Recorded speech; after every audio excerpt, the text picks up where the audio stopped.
Guys, gagawa tayo ng kape. Ito sinunog na bigas. Maganda to sa kalusugan, lalo na sa pag may hangover ka.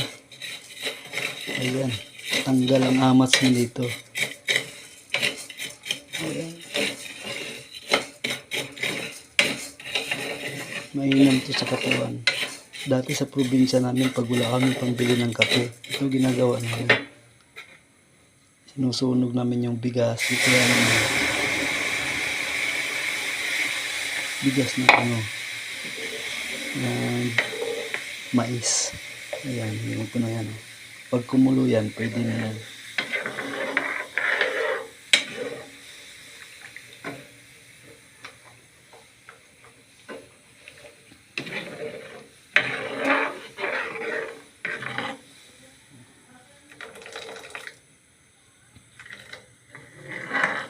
Pagpapawisan ka nito kapag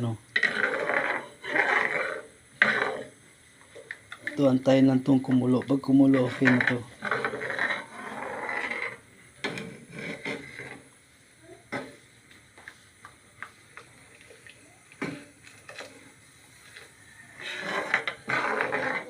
Mainam to pag may hangover ka. Sa mga yung pasmado ka na, yan. Ito. Sakit sa kasuan, yan. Pag masakit ang tiyan mo, ito lang, inumin mo, ayos tanggal.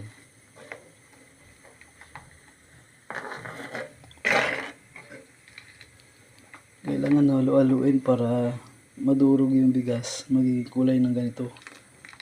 Itim. Siguro naman yung iba dyan may alam sa ganitong paggawa ng kape. Ayan guys, kung wala kayong pambili ng kape, may bigas kayo, ganito na lang. Susunugin nyo, huwag naman masyadong sunog na sunog, yung ganito lang. Maganda to sa katawan. Alam mo ba yung rep, ilalagyan din ng uling para matanggal yung amoy niya. Hihigupin ng uling yung amoy sa loob ng rep. Yan. Para manatiling pagbukas mo ng rep, press lagi. Mabango, walang malangsa.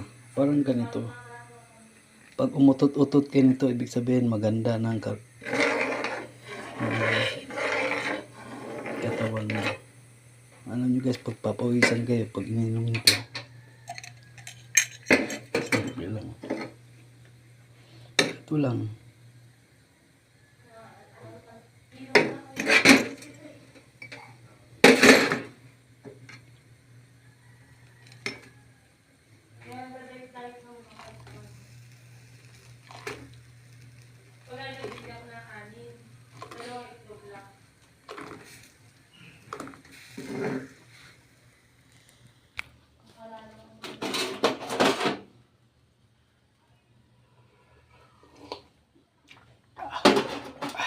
Init.